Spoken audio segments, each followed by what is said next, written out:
recientemente envió el Estado con las diferentes reformas, y precisamente para hablar sobre ese tema de las reformas tributarias, sus pros, sus contras, sus beneficios, qué es lo que podría pasar en el debate que se hará luego en el Pleno, tenemos a la máster Yael Fierro Guillén, a quien antes de presentarla en su trayectoria académica y profesional, le damos la más cordial de las bienvenidas, el saludo. Máster Yael, muchas gracias por su tiempo. Bienvenida a nuestro programa. Muchas gracias, José. Buenos días con todos. Es un gusto para mí participar y poderles ayudar en cualquier inquietud y sobre todo aclararles cualquier tema legal que esté en mis manos. Buenos días con todos. A usted, Yael, muchas gracias por estar aquí. Yael es abogada por la Universidad de las Américas, es especialista en Derecho Corporativo y en Derecho Tributario por la Universidad Andina Simón Bolívar, es máster en Planificación Fiscal por la misma universidad, tiene más de 12 años de experiencia como asesora tributaria y aduanera, ha trabajado en el Servicio de Rentas Internas como procuradora fiscal, fue además funcionaria judicial del Tribunal Distrital de lo Contencioso Tributario, ha trabajado en el municipio y ha sido abogada tributaria de importantes estudios jurídicos en el país. Actualmente es docente de la carrera de Contabilidad y Auditoría en el Instituto Tecnológico Quito y además es coordinadora del Departamento Tributario y Aduanero de Solines y Asociados. Y vamos a entrar en materia, Yael. ¿Qué le parece si vamos analizando un poquito en ciertos bloques de esta reforma tributaria? Podríamos hablar un poquito primero del impuesto a la renta, las reformas que vienen allí, tanto para personas naturales como para personas jurídicas, qué es lo que va a pasar con los gastos personales, y podríamos también un poco hablar acerca del impuesto al patrimonio que se está queriendo implementar tanto para personas naturales como para personas jurídicas. Vamos un poco con el tema del impuesto a la renta, Yael. ¿Cómo ve usted el tema desde su análisis? ¿Cuáles son aquellas cosas que podrían ser beneficiosas en general para la población, también para las empresas, y aquellas que a lo mejor no lo son tanto? Bueno, José, muchas gracias. Abordando el primer tema que corresponde al impuesto a la renta, creo que es importante considerar en primer lugar que el impuesto a la renta afecta no solamente a las personas naturales, como es lo que se ha venido debatiendo en estos momentos en el proyecto de ley y en la Asamblea actualmente, sino también que afecta a las sociedades. Ahora bien, respecto del impuesto a la renta sobre las sociedades, es importante mencionar que actualmente el régimen que nosotros tenemos comprende varias exoneraciones para las inversiones que realicen las compañías extranjeras o inversiones de capital extranjero que se sitúen en el país. ¿Qué exoneraciones tenemos en este momento? Tenemos exoneraciones de 5 años para aquellas empresas que realicen actividades, exoneración de impuesto a la renta, ¿no? Para aquellas empresas que realicen actividades en sectores productivos, en sectores relacionados con siderúrgica, metalúrgica, temas ambientales. Tenemos exoneraciones de 8 años, también cuando las compañías se sitúan fuera del perímetro de Quito y de Guayaquil. Tenemos exoneraciones de 12 años cuando hay asociaciones públicas privadas, es decir, que hay una inversión de capital extranjero, pero que se une con alguna empresa estatal o a su vez que emprenden en un proyecto estatal, por ejemplo, hidroeléctricas, etcétera.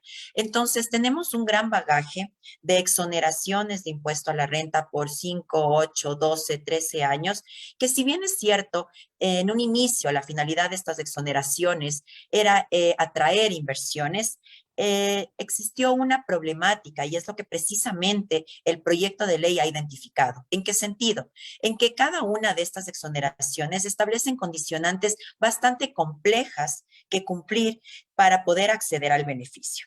Por ejemplo, no implica una exoneración para todo tipo de inversión, sino para ciertas empresas, para ciertos productos, para ciertos sectores, que desde el punto de vista de la inversión extranjera son complejos y no todas las compañías están en la posición de realizar una inversión en determinados sectores. Es por ello que se ha advertido que a pesar de que existe un incentivo fiscal para las sociedades, en este momento no ha sido utilizado por las empresas extranjeras. Entonces, ¿qué es lo que se ha hecho en el proyecto de ley?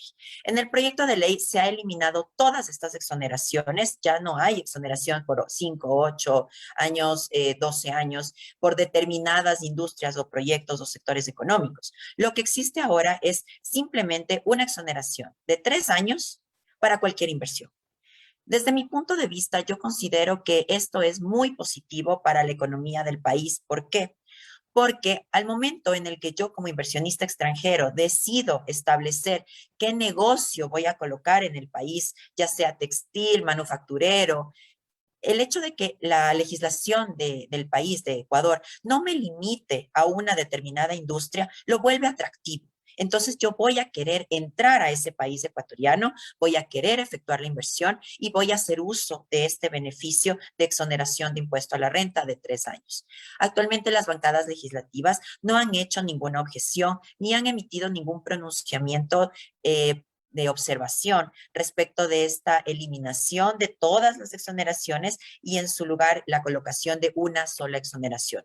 Desde mi punto de vista y para cerrar la parte de impuesto a la renta de sociedades, yo considero que es positivo el cambio que se está realizando toda vez que se va a cumplir con la finalidad del incentivo a la inversión. Esto es que realmente vengan inversiones al país sin establecer una limitación de la actividad productiva que la vayan a realizar.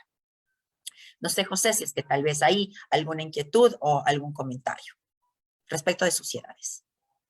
Ok, Yael, gracias por esa apreciación. Un poco desde su perspectiva profesional, ¿cómo usted ha sentido la reacción de los empresarios, especialmente aquellos vinculados a las cámaras de la producción o a las cámaras de comercio? De pronto usted en su actividad profesional ha conversado con ellos. ¿Cómo usted siente que ellos están percibiendo esta reforma? ¿Lo sienten realmente como positivo o tienen de pronto por allí algunas observaciones que realizar? Sí, precisamente, José, como antecedente, pues una de las actividades que yo más analizo es el tema del sector empresarial. Desde el punto de vista de las cámaras, por ejemplo, la Cámara de Quito, la Cámara de Guayaquil, las cámaras de comercio que están en la costa, ellos han recibido con mucha buena predisposición estos cambios normativos, justamente amparados en el sentido en el que se va a realizar una inversión por parte de la industria extranjera sin esta limitación de actividad económica. Además que es importante mencionar que durante el ejercicio fiscal anterior, que es el año 2020 y también el 2019, lamentablemente yo he sido parte de algunos procesos en los que les he ayudado a las compañías extranjeras a realizar la reducción de personal, a eliminar fábricas, porque realmente ellos sentían que existe inseguridad jurídica acá en el país, toda vez que se veían muchos cambios en la normativa, sobre todo fiscal, que no les resultaba como condiciones beneficiosas. No obstante, desde más o menos el mes de junio de este año, he podido percibir desde mi sector que hay mucha inversión extranjera. Hay bastantes países que están sumamente interesados en regresar al Ecuador, perdón, empresas que quieren regresar al Ecuador. Hay muchos países que nos están preguntando cómo va a quedar al final la ley y ven como una cosa positiva el hecho de que se haga una sola reforma, un solo cambio respecto a inversiones y ya no tener muchas condiciones que en algunos casos no son susceptibles de uso por parte de la empresa extranjera. Entonces, para cerrar la idea, simplemente mencionar que yo percibo que las cámaras de comercio, las cámaras de empresarios, incluso los microempresarios, están tomando de forma muy positiva el cambio que se ha venido dando respecto de las sociedades. Muy, Ahora bien, ¿sí? sí, perdón, continúe. No, José, más bien, si es que no hay ninguna inquietud respecto de sociedades, me voy a permitir referir sobre Correcto. el impuesto a la renta de las personas naturales. Correcto, adelante. Allí precisamente conversábamos en los minutos previos a su intervención que existe un poco de preocupación allí porque se habla, por ejemplo, según los análisis que se ha hecho, que aquellos que ganen más de $2.000 ya van a pagar impuesto a la renta. En estos momentos no lo hacen todavía. Quienes ganen menos de 9.000 pueden deducir sus gastos personales y pueden terminar exentos del pago. Pero, por ejemplo, los gastos personales también se eliminan. Se plantea reemplazarlo por una especie de crédito tributario con valores entre $500 a $1.000 ¿Cómo ve usted? Ah, y se eleva también la tarifa, obviamente, para quienes más ganan, en un intento de aplicar los impuestos de manera progresiva, ¿verdad? ¿Cómo usted ve estos cambios, Yael, que se está planteando para el impuesto a la renta de las personas naturales? Sí, José sabe que precisamente el tema de impuesto a la renta de las personas naturales ha tenido un debate muy significativo en estos momentos, recogiendo precisamente lo que ha comentado, pues se ha tratado en el espíritu del proyecto de ley, cuál es, y eso es lo que tenemos que entender. El espíritu del proyecto de ley es establecer el cumplimiento de los principios tributarios de progresividad y de generalidad. Esto es que, y también capacidad contributiva. Esto es el que más tiene, más paga. Y aplicando una tarifa progresiva, por lo que existe en nuestra normativa una tabla que establece un rango de valores de ingresos para poder aplicar un porcentaje específico. Entonces, el proyecto de ley lo que busca es mantener este principio de capacidad contributiva, el que más tiene más paga, aplicar la progresividad a través de una tabla y también aplicar la generalidad, esto es establecer un grupo de personas naturales a las que se debería aplicar de forma directa los impuestos y los gravámenes más altos. En efecto, en este momento en la legislación ecuatoriana, las personas naturales que realizan su actividad económica, ya sea en relación de dependencia o ya sea a través de facturación, que están más o menos en una brecha de $2,000 de ingresos, están actualmente ubicados en una tabla progresiva en la que están pagando más o menos un 15% de impuesto a la renta. Esa es la realidad de este momento. Y además, la posibilidad de deducirse sus gastos personales, que en este momento pues son más o menos $14,000. ¿Cuál es el cambio que se ha visto y que ha sido objetado, observado tanto por las bancadas legislativas como por la colectividad? Que la tabla me establece en el proyecto de ley un cambio significativo. ¿Por qué? Porque actualmente yo tengo un rango que va desde los $2,000 de ingresos mensuales, desde los $2,000, 2,500, 3,000, 3,500, están todos estos valores en el mismo rango del 15%. Pero el proyecto de ley lo que establece es una disgregación en el sentido que $2,000 siguen en el 15%, se mantienen las mismas condiciones, como bien lo menciona José, no se pagaría impuesto a la renta. No obstante, a partir de 2,600 ya no estoy en un 15%, estoy en un 20%. Si es que me ubico en $3,400, ya no estoy en un 15%, estoy en un 25%. Y si llego al rango de $4,000, no voy a estar en un 15%, en un 20%, voy a estar en un 30%. Entonces, ese es el principal inconveniente que se ha advertido, porque son más de 10 puntos porcentuales que tienen una afectación a las personas naturales que ganan entre 2,600 hasta 4,000 en adelante. Y ese es el impacto que se ha visto y que ha sido rechazado de manera general por la mayoría de bancadas legislativas y también por la colectividad. Porque si es que somos honestos, sinceros con la realidad económica del país en este momento, un sueldo de 2,600 no implica un enriquecimiento o no implica una clase sumamente alta. Por el contrario, 2,600 sigue siendo clase media, incluso $3,000. Y lo que se está, y justamente esta es la observación que se hace al proyecto de ley, porque realmente el impacto que se está viendo para las personas naturales es para las personas naturales que se encuentran en clase media. Y este impacto es a la final trasladado en consecuencias desde el punto de vista económico y social que podrían llegar a ser negativas para el consumo, por ejemplo. Me explico. En este momento, si es que una persona gana $2,600, le descontarán o tendrá que pagar $13 mensuales de impuesto a la renta, más o menos. Con la reforma ya no tendrá que pagar $13, son $150. ¿Esto qué quiere decir? Perdón, no son $13, son $28 mensuales, es el doble. ¿Cuánto es esto al año? $360. Esto en economía, en temas sociales, se traduce en el que yo voy a tratar de ahorrar, guardar o endeudarme para poder pagar el impuesto a la renta en su momento y voy a dejar de gastar en tal vez servicio doméstico, en tal vez otro tipo de consumos. Voy a tratar de limitar los consumos, yo qué sé, restaurantes un poco más costosos o cualquier otro tipo de consumo. Entonces, el efecto a la final se va a poder evidenciar en el consumo de las personas naturales. E implica aumentar, sí, el valor de impuesto a la renta que ellos van a pagar, pero a su vez voy a reducir el consumo y voy a tal vez a tener un efecto negativo que no sé si es que en su momento fue analizado debidamente. Ese es el principal inconveniente. Otro tema importante sobre las personas naturales es la reducción de gastos. ¿Por qué? Porque actualmente nosotros tenemos los gastos personales de salud, vivienda, educación, vestimenta, incluso actividades de gimnasio, actividades artísticas, turismo interno, que nos podemos deducir y que sirve para bajar el impuesto a la renta. Como bien lo menciona José, si es que una persona en este momento gana $2,000 y hace uso de todos sus gastos personales, no paga nada de impuesto a la renta.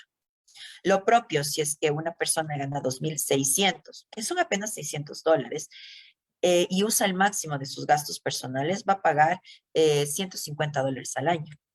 Pero con la reforma, lo que se plantea es la eliminación de la deducción total de los gastos personales y en su lugar se establece una fórmula de cálculo.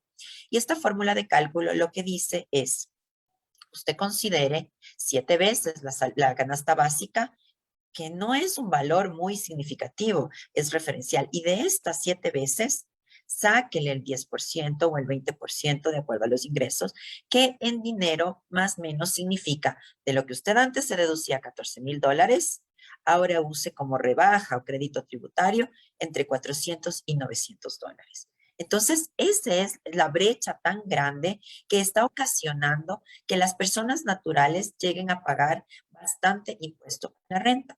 En este momento, precisamente, ya la comisión terminó el primer debate y lo que se estableció como observaciones es que, por una parte, por ejemplo, el Colegio de Contadores se expresó sobre este tema y lo que mencionó es que el eliminar la deducción de gastos personales traería una consecuencia negativa para la cultura tributaria. ¿En qué sentido? En que nosotros hemos tratado de pedir siempre facturas como personas naturales de los consumos que realizamos, porque nuestra motivación es deducirnos los gastos personales. Pedimos factura del supermaxi, de la vestimenta, de todas las cosas en las que nosotros incurrimos. Pero si es que ahora no va a servir para bajarnos el valor de impuesto a la renta, realmente las personas van a terminar solicitando consumidor final. Entonces, perderíamos este trabajo que se ha hecho desde el año 2012 hasta la presente fecha de tratar de que todas las personas tengan cultura tributaria y que identifiquen sus gastos asociados a una factura. Eso lo mencionaba el Colegio de Contadores, que me parece que es un criterio bastante importante que se debe considerar. Yo no creo que, por ejemplo, se llegue al extremo de eliminar la cultura de pedir factura, toda vez que en este momento tenemos facturación electrónica. Entonces, sí o sí, tenemos que tener una factura, pero tal vez el tema de la cultura tributaria de pedir la factura a mi nombre para poder descontarme estos gastos personales, eso sí va a ser un impacto. ¿Qué es lo que se hizo? Este tipo de observaciones lo que han hecho es presentar una observación mucho más condensada y se está estableciendo que en lugar de que me dejen, ok, no me van a dejar bajar $14,000, por lo menos déjenme bajar $2,000. Los parámetros se están analizando, se han hecho varias propuestas de cálculo, porque a la final este mecanismo de crédito tributario tiene una variación que es considerar la canasta básica. Entonces, si yo considero la canasta básica, es complicado que yo pueda subirme a $2,000 o subirme a $3,000 cuando el valor de la canasta básica realmente es un referente y sea que quiera llegar a estos $2,000, 7 veces la canasta básica me va a dar 950. Entonces, tienen que ver el tema de la fórmula de cálculo. En eso se está debatiendo en este momento. Y también otro tema que se está tratando de hacer es que, si bien el compromiso desde el Ejecutivo fue congelar el valor de $2,000, a ese valor no se le va a tocar y ha sido cumplido el compromiso desde mi punto de vista, porque si yo gano $2,000, sigo en el 15% y sigo sin pagar con o sin la nueva ley. pero lo que se está buscando es que se aumente este valor a $5,000, es decir, que se congele en la tabla a $5,000 el 15%. Y a partir de $5,000, pues se aplica el principio de progresividad y ahí sí se pueda aplicar tarifas del 20, 25, del 30. Entonces, en este momento ya vamos a pasar a al segundo debate, que es ya el final. Esto va a suceder la próxima semana y ahí estará ya la forma de cálculo final. ¿Cuál es mi apreciación? Yo considero que se debe tratar de llegar a un punto medio, porque si bien es cierto, a las personas que se les está afectando con este cambio de impuesto a la renta, es personas que ganan entre 2,000 y $5,000, son el sector productivo. Esta precisamente es la fuerza de trabajo de las compañías. Y si es que me van a establecer un gravamen alto, realmente más bien lo que estoy propendiendo es a la informalidad. Voy a tratar de que de alguna manera hablar con mi patrono, hablar con mi empleador y decirle, hagamos algún tipo de acuerdo para que me pague según nómina $1,100 y no sé, de alguna otra forma usted me pueda dar sin facturas, sin contrato, la diferencia. Y se va a tratar de llegar a este tipo de acuerdos que son sumamente perjudiciales para la compañía, para las personas naturales, para la transparencia. Entonces, yo lo que considero es que estas observaciones sí deben ser consideradas por la Asamblea, por el Ejecutivo, y mi criterio es que sí van a tener un cambio significativo. Yo creo que todos debemos tener una cultura tributaria. Estoy muy de acuerdo en que todos debemos necesario subir el valor de los impuestos que estamos pagando, correcto, pero aplicando el principio de proporcionalidad. No es posible que hasta el día de ayer yo estaba en un 15% y si sale la ley, hoy me toque pagar un 20, 25, 30% sin ninguna justificación. Entonces, yo lo que considero es que estas recomendaciones sí serán tomadas en cuenta en la Asamblea. Ahora, un tema que me parece importante y no sé si es que se lo ha visto suficientemente, es que el proyecto de ley me pone una nueva línea, una 10ª línea en la tabla y me determina que las personas naturales que ganan ingresos en relación de dependencia o por su actividad económica al año más de $100,000, esto mensualmente sería más o menos $8,000, van a pagar un 37% de impuesto a la renta.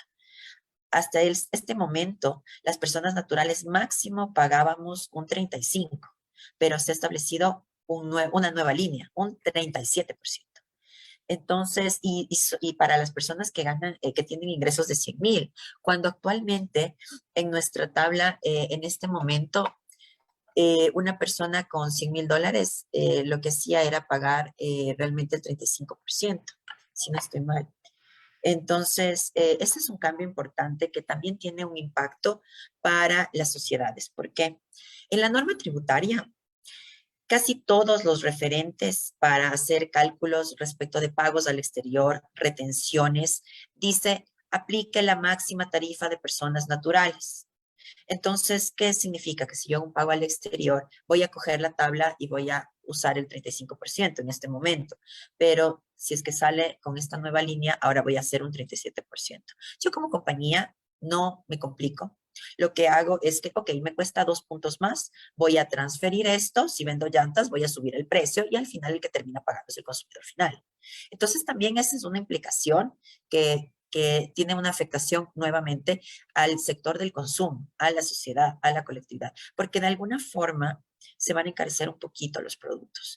Tal vez esa consideración desde el punto de vista social no se lo ha hecho lo suficientemente y sí puede tener un impacto. Muy bien, Yael. Gracias por esa explicación detallada de lo que tiene que ver con el impuesto a la renta de personas naturales, de los gastos personales y todo el análisis sumamente interesante que usted nos ha realizado. En lo que tiene que ver a otro impuesto que se lo está viendo como una especie de contribución, porque es un impuesto temporal, me refiero al impuesto al patrimonio, tanto para personas naturales como para personas jurídicas, se plantea un impuesto temporal de 1 año para las personas naturales y de 2 años para las personas jurídicas. ¿Cómo ve Sí. usted también allí ese tema?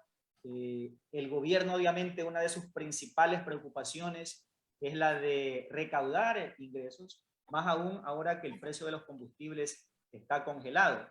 ¿Cómo Sí. ve usted ese tema de estos impuestos temporales que se están creando para unos y para otros? Bueno, José, realmente se debe hacer un poco de énfasis en un análisis histórico. Esta es ya la tercera contribución solidaria, contribución voluntaria eh, que hemos nosotros enfrentado hasta el momento. Recordemos que en el año 2016, con el terremoto de Manta, existió la primera contribución solidaria donde también se gravaba al patrimonio. Afectaba a personas naturales y sociedades. Recientemente, con la pandemia, pues hubo también una contribución que se afectaba al patrimonio de personas naturales y personas jurídicas. Y en este momento, año 2021, tenemos una tercera contribución que tiene exactamente el mismo parámetro de aplicación. Ahora bien, en el primer proyecto de ley que fue archivado por el CAL en su momento por ser considerado tripartito respecto de las materias, se establecía que hay una contribución para las sociedades y para las personas naturales. En su momento, la contribución para las sociedades eran para aquellas empresas que tenían un patrimonio de $1.000.000. Y esto fue altamente observado por el sector económico y por la colectividad. ¿Por qué? Porque las empresas que tienen un patrimonio de $1.000.000 ya habrían estado realizando ya una tercera contribución. Y realmente en este momento estas empresas no tenían ni tienen el músculo económico para poder responder a esta contribución. Es por ello que en el proyecto está siendo debatido en la Asamblea, lo que se hizo es aumentar el valor del referente patrimonial a $5.000.000, de tal manera que los sectores que ya hicieron una contribución importante en su momento ya no la vuelvan a hacer. ¿Quiénes están dentro de estos $5.000.000? Empresas del servicio financiero, del sector bancario, mineras, que desde un análisis técnico que consta en la exposición de motivos del proyecto de ley, se advierte que sí tienen el músculo económico para poder responder con esta contribución. Y no han expresado realmente un descontento sobre efectuar la contribución, por lo que yo creo que es una buena alternativa para poder hacer un recaudo fiscal sin afectar a sectores que ya han sido objeto de contribuciones. También un tema importante que se debe mencionar es que en un inicio el proyecto que se archivó establecía una contribución para las personas naturales que tenían un patrimonio individual de $500.000 y un patrimonio conjunto en sociedad conyugal de $1.000.000, lo cual reducía la esfera lo cual ampliaba la esfera a muchísimos contribuyentes, a muchas personas. Ahora bien, y además, se establecía que las personas naturales hagan una contribución por 2 años. Y esto ya se cambió. Esto fue altamente observado y se cambió en el sentido que actualmente en el proyecto se subió el umbral y ahora las personas naturales que tienen un patrimonio más de $1.000.000 individualmente y en sociedad conyugal, $2.000.000 van a ser objeto de la contribución y lo van a hacer por una sola ocasión. En cambio, a las empresas les van a solicitar por 2 ocasiones. Entonces, ¿yo qué es lo que advierto en este momento? En primer lugar, esta contribución, en efecto, al ser una contribución, evidencia que la necesidad que tiene el Estado de recaudar, de conseguir ingresos. Y yo justifico plenamente la existencia de esta contribución. Advierto también que en un inicio hubo tal vez una mala interpretación para darle una carga muy fuerte a las personas naturales con 2 contribuciones y con un patrimonio muy pequeño bueno, un patrimonio no tan considerable, pero ya se corrigió. En este momento las personas naturales contribuirán una sola vez, las sociedades 2 veces. Y el umbral ha sido elevado de tal manera que realmente desde mi punto de vista se está cumpliendo con el propósito contributivo que es el que más tiene, más paga. Creo que en efecto este cambio, como lo mencionaba el ministro de Economía en su momento, incluso permite tener una recaudación mayor a lo esperado en su momento con el primer proyecto. Entonces, yo realmente no tengo observación al respecto, más bien considerar que las observaciones del sector social de las empresas sí fueron consideradas y que ya están en este proyecto y que ahora sí se recoge el principio de capacidad contributiva y progresividad en esta contribución. Ok, Yael, finalmente, para no abusar de su tiempo, con respecto a los activos en el extranjero, se propone la implementación de un régimen impositivo voluntario, único, temporal, es el nombre que se le ha dado para la regularización de activos en el exterior. Será aplicable, leía, a los contribuyentes que hasta el 31 de diciembre del 2020 hayan mantenido en el exterior dinero, inmuebles, acciones, inversiones, etcétera. Pero será voluntario, ¿verdad? ¿Cómo ve usted este impuesto? ¿Cuál sería un poco allí, aparte de que el Estado busca obviamente recaudar ingresos? ¿Cuál podría ser la intención, además de ponerlo de manera voluntaria, con una tasa que va del 3.5 al 5.5, que es además una de las más bajas? Revisaba también en América Latina, otros países como Argentina, Chile, Colombia, Perú, tienen otros tipos de tasas y además no son en esos países impuestos voluntarios, sino que son además obligatorios, son permanentes. Para finalizar, Yael, ¿cómo ve usted este tema de este impuesto que grava a los activos en el exterior? Mire, José, qué interesante las cifras y los datos que usted nos proporciona. Precisamente me parece espectacular siempre el input que la parte económica, un experto en economía puede realizar. En efecto, este impuesto, yo lo que veo es que tiene una mixtura en el sentido en el que es un impuesto al patrimonio, sí, es voluntario, pero también veo que es una especie como de ejercicio de transparencia, de buscar sincerar activos en el exterior para aquellos contribuyentes que no lo han hecho.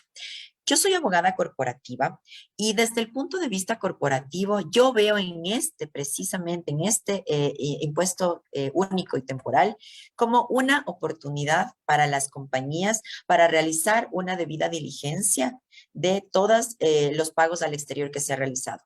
Porque mire que toda norma tiene una letra pequeña. Y precisamente este impuesto no solamente es para bienes inmuebles, activos en el exterior, inversiones, sino que también dice sujetos al impuesto a la salida de divisas, pagos al exterior sujetos al impuesto a la salida de divisas, no declaradas. Y también cuyo impuesto correspondiente no hubiera sido objeto de retención o pago en el Ecuador de conformidad con lo establecido en la ley. ¿Qué significa esto?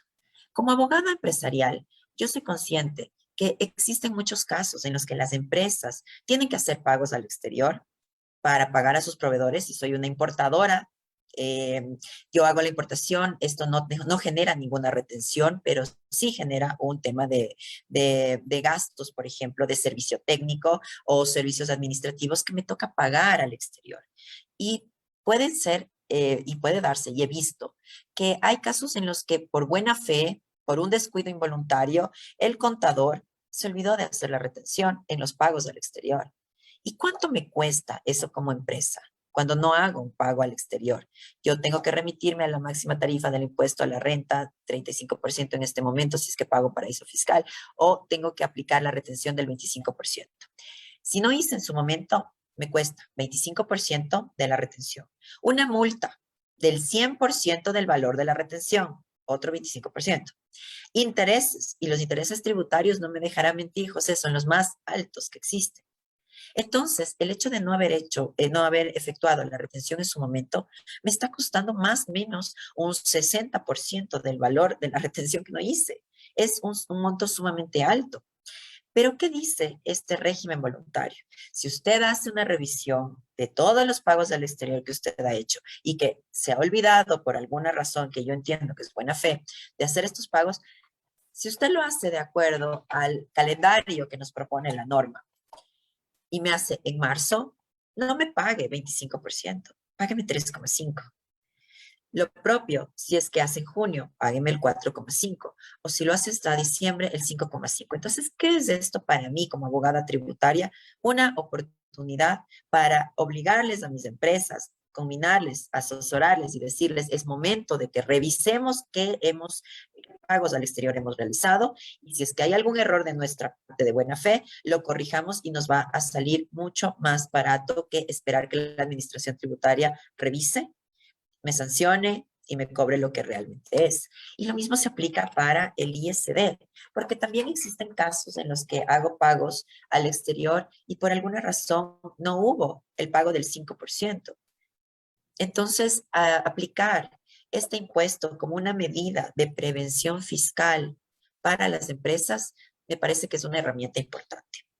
Ahora bien, ¿cuál es eso simplemente por mencionar el punto de vista corporativo tributario? Ahora vamos al fondo de este impuesto. El fondo de este impuesto es transparentar los activos que yo tengo en el exterior como persona natural o como sociedad.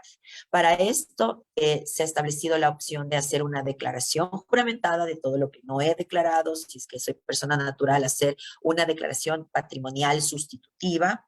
Y lo que la norma me dice es que si yo de forma voluntaria lo hago de esta manera, la administración tributaria no podrá realizar una segunda revisión respecto de estos valores. Es decir, la administración tributaria ya no podrá ejercer su facultad determinadora y revisarme estos valores porque yo lo hice voluntariamente, declaré, pagué, y eso de alguna forma significa que estoy cumpliendo con una obligación fiscal, estoy haciendo que la administración tributaria tenga menos trabajo, pero también que, por así decirlo, confíe en el trabajo que yo hice. Si yo ya declaré, el SRE iba a decir, así debe ser, no me voy a meter. Y eso es algo bueno.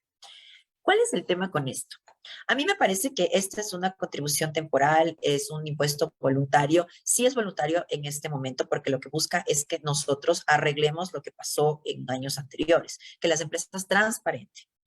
Pero a partir de los siguientes años, se entiende y hay que leer entre líneas lo que está sucediendo en este momento. La administración tributaria, a través de su facultad determinadora, lo que va a hacer es revisar. Va a revisar ahora sí que yo haya cumplido con todos, con la declaración de todos los activos que yo tengo en el exterior. Inversiones, negocios fiduciarios, dinero, muebles, etcétera. ¿Y cómo va a tener una herramienta importante para poder hacer la verificación? Precisamente porque hace unos meses se firmó el convenio con el Foro Global.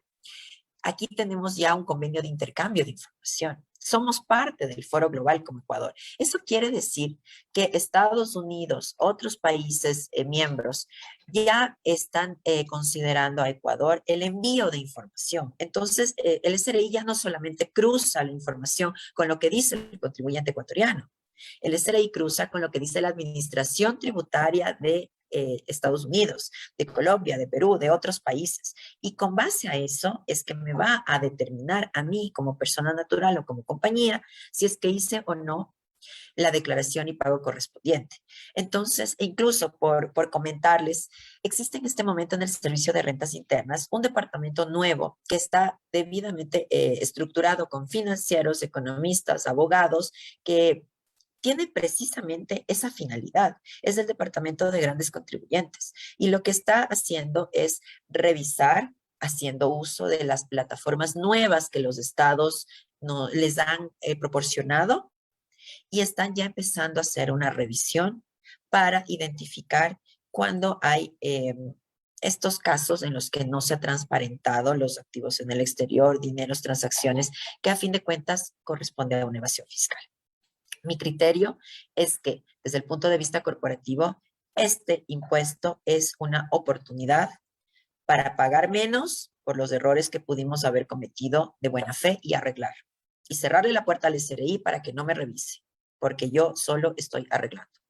Y además es una oportunidad también para considerar que el futuro para las empresas y las personas naturales es que va a existir una revisión exhaustiva y es mejor iniciar en este momento con políticas de prevención fiscal, con políticas de cumplimiento tributario, con políticas organizadas al interior de la compañía para que no tengamos estos inconvenientes, toda vez que debido al intercambio de información global que estamos en este momento atravesando, va a ser muy complicado realmente ejercer un ocultamiento de dineros, muebles, negocios fiduciarios.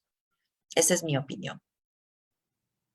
Ok, Yael, realmente te quedamos bastante agradecidos todos los que hacemos el programa Hablemos de Economía, los estudiantes de la carrera de Economía que están allí en sintonía de nuestro programa a través del Facebook Live y en general los que hacemos la Universidad Estatal de Milagro. Muchas gracias, Yael, por esa detallada información, esos criterios técnicos que nos has aportado para una mejor comprensión de estas reformas tributarias. Te quedamos muy agradecidos y esperamos tenerte en una nueva oportunidad aquí en nuestro programa Hablemos de Economía. Muchas gracias, Yael. Gracias, José. Muchas gracias a todos y les felicito de verdad por la iniciativa. Me parece que es muy importante que se puedan establecer debates, espacios donde los estudiantes, que realmente son las personas en las que está en nuestro futuro, puedan tener estos espacios para entender, conversar y presentar inquietudes. De mi parte, siempre a las órdenes y cualquier inquietud, con mucho gusto estoy presta a ayudarles. Felicitaciones nuevamente. Gracias, Yael. Un buen